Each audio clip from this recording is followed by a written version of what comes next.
So Caroline Levitt departs, and so too does Patty Morin. She is the mother of 37-year-old Rachel Morin, a Maryland woman who was raped and murdered, as you heard there, by what they claim was an illegal immigrant, Victor Martinez Hernandez, convicted just a few days ago. He was found guilty on all counts of first-degree murder, first-degree rape, third-degree sexual offences and kidnapping.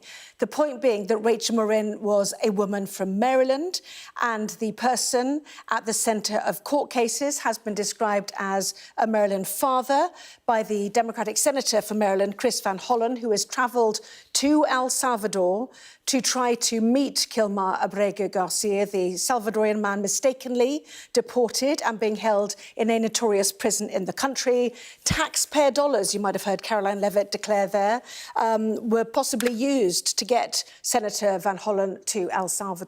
Well, let's bring in our US correspondent, Mark Stone, who's at the White House, exactly the sort of cases that the Trump administration wants America to see, as they accuse this senator of travelling on taxpayers' money while smarting at the court order today, which showed that the Trump administration officials could be held in contempt for their behaviour over these deportations, Mark.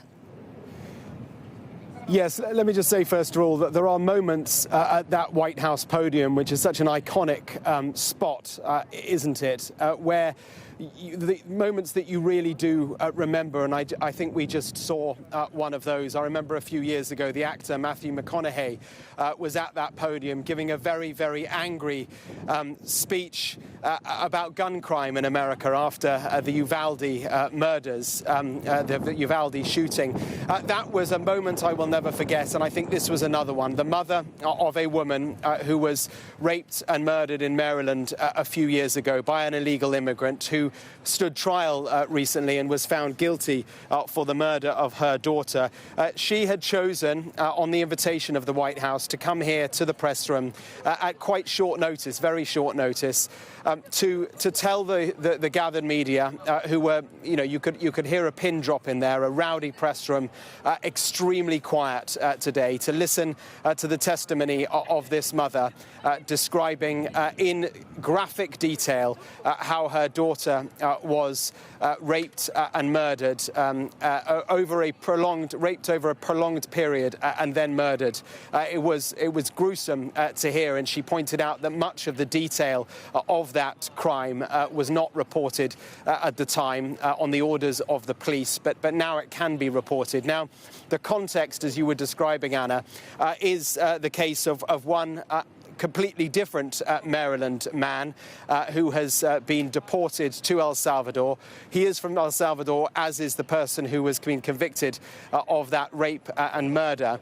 The White House is using, is at the invitation of this mother. She has been invited here to help the White House with its own case, with its own belief that it was the right thing to do to deport Abrego Garcia to El Salvador a few weeks ago. The important point to make, and I think what the Democratic senator who travelled to El Salvador today to try and speak to the authorities there, the point he is making, and the point that many who do not agree with the White House are making, is that Garcia was deported without any judicial process. He was rounded up. He was deported as part of an administrative error, as the White House has admitted, and he did not face any crime, any court case or any criminal proceeding. He was just swept up and moved out of this country. Now, the Supreme Court has said the White House needs to facilitate his return.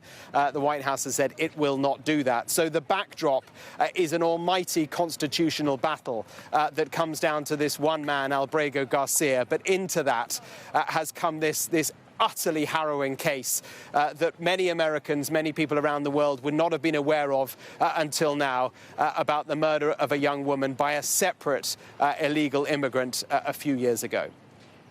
Mark Stone at the White House. Thank you. What are the top stories now? And for years it has been a question which has prompted emotionally charged and complex arguments. What is a woman? Today, the Supreme Court provided an answer. The legal definition is based on biological sex. The landmark ruling brings to an end the long-running battle between the Scottish Government and the campaign group For Women Scotland. Scottish ministers had argued that transgender people with a gender recognition certificate were entitled to sex-based protections, while campaigners said they only applied to people who are born female. Well, the court judgment on gender has brought clarity to a disputed area of the law. It is less clear what implications it will have on everyday life. Here's our Scotland correspondent, Conor Gillis. We unanimously allow... What is a woman? The minority, the trans... Eyes on the answer to that, the central, sensitive question judges at the highest civil court in the land were tasked with answering. The unanimous decision of this court is that the terms woman and sex in the Equality Act 2010 refer to a biological woman. It was a case brought by these campaigners who sought clarity on the law. How are you feeling? Absolutely jubilant. And today at this court came the crescendo. There's annoyance that we've had to spend so long fighting something that was so clear, and when you heard it spelt out, it is really clear, and that is what the law should be. So it's a vindication. It has been a noisy, polarising debate stretching back years. The Scottish Parliament's plans to make it easier to change gender were blocked, and controversy swirled around a double rapist housed in a women's jail. But this case was about examining the law and who can enter single-sex spaces. It does, I think, damage the case of those who say, well, I identify as female and therefore you should let me into a sport, a safe space or something like that. There will still be protections for trans people from discrimination, but campaigners say this is an attack on their entire identity. It feels like we've had our rights taken away. I don't know what value my gender recognition certificate has. What rights does it give me? Is it worth the paper it's printed on? It's not a very glamorous piece of paper, you know, it's literally a piece of paper. Is it, if I ripped it up, would it make a difference to my life now? I just don't know. And it's that that's being ignored as well. It's the, you know, the judges, we're talking about clarity. If anything, we've got less clarity for the trans community. Among the reaction, campaigner and author J.K. Rowling. It took 3 extraordinary, tenacious Scottish women, she said, with an army behind them to get this case heard. And in winning, they've protected the rights of women and girls across the UK. The legal question may now be settled, but there are immediate real-world consequences across Scotland, England and Wales. Businesses, organisations, governments and associations will have to digest this judgment and ensure they're operating within the rules.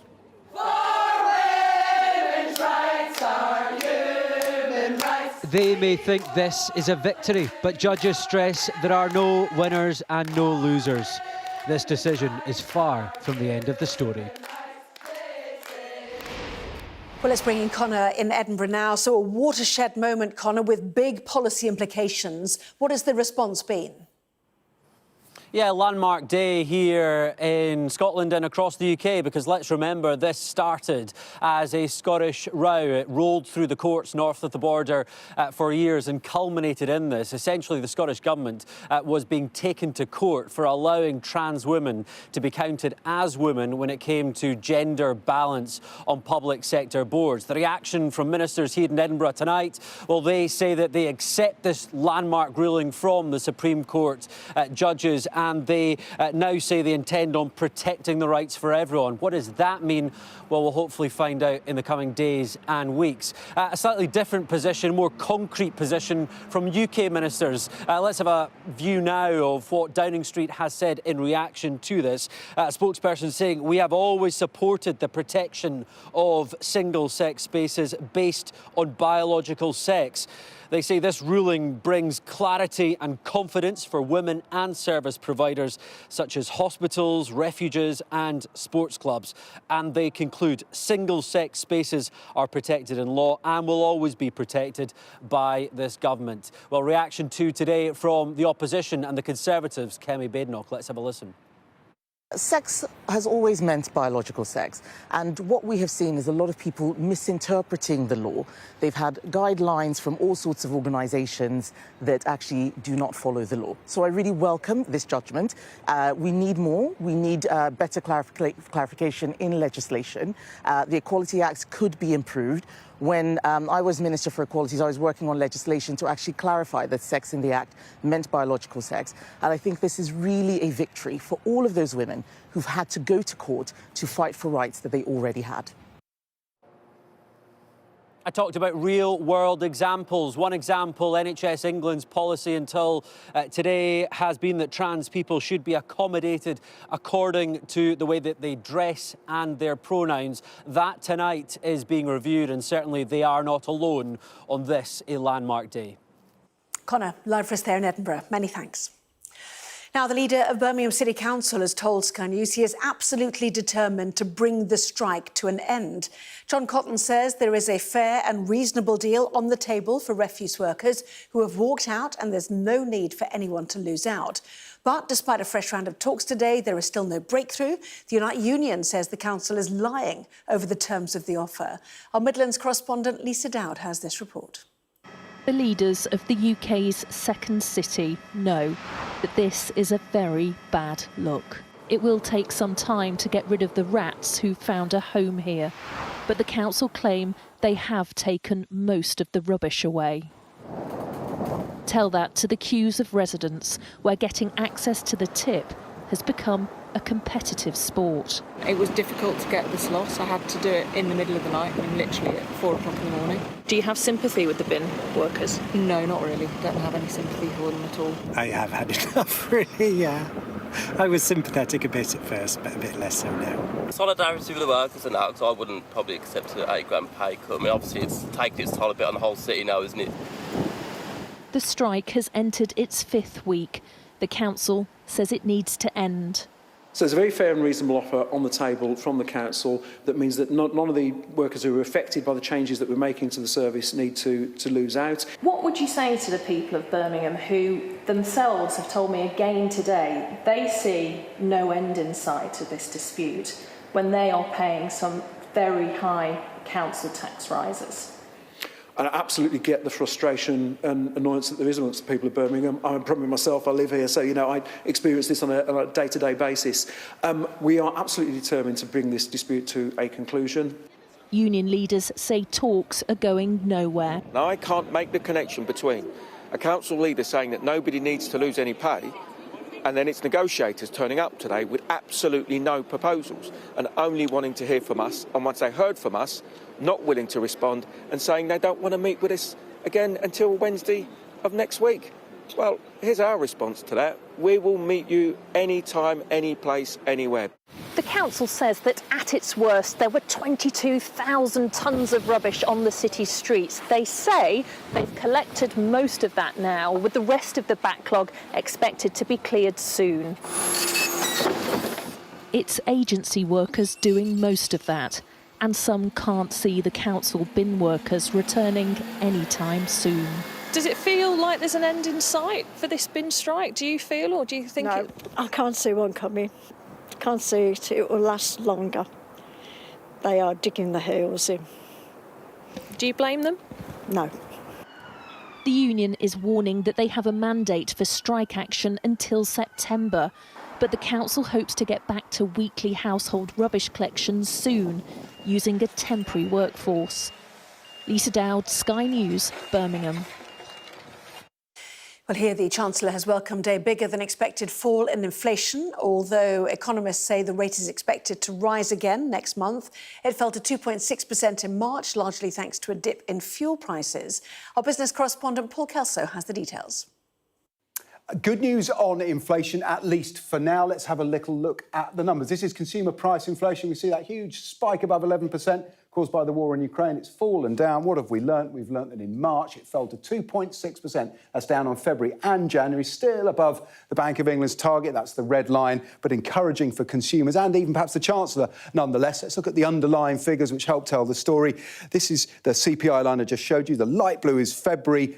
The dark blue, the new figure in March. We can see the fall there. Goods inflation also fell. That's less important than services inflation. 80% of the economy is services. Fell 0.3 percentage point services inflation. Now, core inflation too. That strips out volatile elements like fuel and food, and that also fell. That's a key number for the Bank of England. Raises the question, why has inflation been falling? Prices falling? The short answer is fuel prices. Down for petrol and diesel at the pumps. This is crude oil prices, Brent crude. Look at this huge decline in the price of oil in March and April. What caused that? Well, Donald Trump caused that. His threat, now delivered, of tariffs and a trade war has made markets essentially reflect the global economy is going to slow down. Less demand means less need for oil, so the oil price has plunged. Good news in the short term at the pumps, less good news in the long term. So the question is, will this last? I'm afraid the answer to that is no, and this is why. Consumer bills went up in April and they're going to stay high. You can look at some of the categories here. Mobile, TV and broadband, council tax, water bills, all up, energy prices going up as well. A total, we think, of around £450 for the average household. That's going to push inflation up above 3%. Forecasters think it'll stay there for the rest of the year. So what does that mean for the Bank of England? If inflation is staying high, rates are going to have to stay high, aren't they? Well, that's not what the markets think. This chart shows us what the Bank of England has done. The blue line, so cuts, and we've seen a cut this year, a couple already. The red line is what markets think will happen next. They think there'll now be 4 rate cuts this year, 4 more, not 3. Why? Because they think the banks have to cut to effectively take account of a slowing economy. There's still huge uncertainty about what tariffs mean for the UK. But ultimately, this says markets think the thing that will beat inflation is not the Bank of England, but a slowing economy here and around the world. China says comments by some MPs here are extremely absurd following allegations about Beijing's influence in the failed negotiations between the government and British Steel's Chinese owners, Xingye. The breakdown led to the government taking control of British Steel's Scunthorpe plant and exposed a split in views towards Beijing within Parliament. Some politicians claim China sabotaged the talks and want it to be blocked from dealings with key British infrastructure. Others say investment from Beijing should be encouraged. Our political correspondent, Maura Cohen, has more. Keir Starmer and his team wasted no time reaching out to China. He met the President, the Chancellor and other senior ministers have visited. On their minds, economic growth. Until the events of last weekend, when British Steel was wrested from its Chinese owners, who were accused of running it into the ground. Business Secretary Jonathan Reynolds, who yesterday rode back on his criticism of China, is expected to visit the country later this year. The Treasury say the UK needs China's resources. We need to make sure we're encouraging investment from China in the UK, but when it comes to critical infrastructure, when there's foreign investment or foreign involvement from any country in critical infrastructure, that needs the highest level of scrutiny, and that's the balance which the government is taking. Chinese President Xi Jinping, now embroiled in a tariff war with Donald Trump, is looking for new partnerships, here on a trade tour of Asian countries. As the Chinese embassy issued a stinging rebuke to British MPs they accuse of slandering the country and its companies. A spokesman said, "The anti-China rhetoric of some individual British politicians is extremely absurd, reflecting their arrogance, ignorance and twisted mindset." The government have responded to those comments, saying they'll continue to engage with the second largest economy while being clear-eyed about the risks. But in the background, ministers are discussing whether to designate parts of the Chinese state a national security risk. And some Labour MPs say the rules around Chinese investment in critical sectors simply aren't clear enough. If we want to stay ahead of our adversaries, we've got to make sure that we're not handing the most advanced technology to our adversaries. We need a clear definition of economic security from the government. We need a clear threat assessment. And we need a clear way in which business and government is going to work together, hand in hand, to keep our country safe in what are now very different and more dangerous times. Hi. Hi. China experts say the goalposts also keep moving. Deals that were made 5 to 10 years ago, I really don't think were made in bad faith. It's just that things have changed, both technologically and geopolitically. 20 years ago, smartphones weren't necessarily part of our critical infrastructure, but as technology keeps progressing, that's going to keep changing. Steel unlikely to be the last test of Britain's openness to Chinese business. Tamara Cohen, Sky News. 705 migrants arrived in the UK yesterday on small boat crossings, a record for this year. This is as the government confirms that talks are underway with French officials over the return of Channel migrants. Home Office data shows that the start of 2025 has been the busiest year so far for crossings since records were started in 2018. The US Secretary of State Marco Rubio and Donald Trump's special envoy Steve Witkoff will travel to Paris for talks with European diplomats on securing peace in Ukraine. Their visit comes as Ukraine claims Russia has broken the energy ceasefire agreed to in March more than 30 times. The far-right activist Tommy Robinson has lost his Court of Appeal challenge against the length of his prison sentence. Robinson, whose real name is Stephen Yaxley Lennon, was jailed for 18 months for contempt of court last October after ignoring a court order not to repeat lies about a Syrian refugee who had successfully sued him for libel. Israel says its troops will remain in the buffer zones it's created in Gaza, even after any settlement to end the war has been reached. It is an ominous sign for the territory, where the Hamas-run health ministry says 51,000 people have been killed. Some deaths have been slower because heavy machinery to help rescue missions has been unable to get into Gaza, as our international correspondent Diana Magnay now reports. You may have grown used to the terrible images from Gaza now. The chaos just after a strike, the desperately injured, so many of them children. The death toll's relentless climb now that Israel is bombing again. But think of those you cannot see who die slowly, trapped in the rubble. Imagine the screams which grow fainter each day, the phones ringing till the battery runs down. Because the rescue kit they have here is so basic. How can a sledgehammer smash through huge slabs of concrete? These images all from the last 2 weeks in Shujaiya, east of Gaza City. A father and his daughters, 5 people are down there, they're saying, beneath what was the ceiling of their house. The rescue workers are incredibly frustrated by the inadequacy of their kit. There is a child there, and this is the equipment we are using. It's so basic. A trowel, a rope, a hammer. This is what we're using. These things need heavy machinery. But Israel won't let in heavy machinery like diggers or bulldozers, not during the ceasefire to clear away the rubble, and not now that the bombing has resumed. So at best they have these drills, and not much power to run them.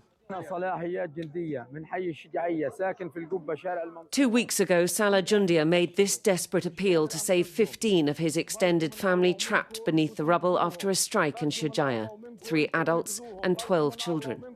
He says the last phone call from beneath the rubble came 3 days after the strike. The line was open for 25 seconds, then it went dead. We don't know what happened. We tried to call, but there was no answer. There were men from the area who said they could hear people calling and young children crying. So many family members gone. Some they managed to pull out and bury immediately, 15 more who they think must now be dead. Rescuers tried to get there, but said that Israeli military were in the area and it was impossible to come near. A family friend went again last week, but came under fire and was killed. The IDF say they are investigating the circumstances around the Jundia family as a result of our inquiries. In relation to the access of heavy equipment into the Strip, they say they work closely with international aid organisations to enable the delivery of humanitarian activities in accordance with international law. And all the while, the evacuation orders continued, the scramble to move again, and who knows where. Since the 22 times this displacement, the situation is so dangerous, and we suffering a lot. Shujaiya, Rafah, Khan Yunis, so many people on the move, too many people left behind. Diana Magnay, Sky News. Well, there are celebrations in North London tonight. Arsenal are into the semi-finals of the Champions League after they beat Real Madrid 2-1 at the Bernabeu, 5-1 on aggregate. Arsenal were leading 3-0 from the first leg. That's despite a Bukayo Saka penalty miss in the first half. Goals from Saka and Gabriel Martinelli sent them through to a semi-final against Paris Saint-Germain, their first Champions League semi-final for 16 years. Well, next, the discovery said to be a century in the making. For the first time ever, deep-sea explorers have captured a video of a colossal squid alive in its natural environment. Well, the juvenile squid was spotted 600 metres under the surface by a team of international scientists on an expedition near the South Sandwich Islands in the South Atlantic Ocean. It measured just 30 centimetres long, but experts believe adults can grow up to 7 metres in length. They can weigh up to 500 kilograms. That is the equivalent weight of a Fiat 500 car. Well, the discovery comes exactly 100 years after the species was first identified.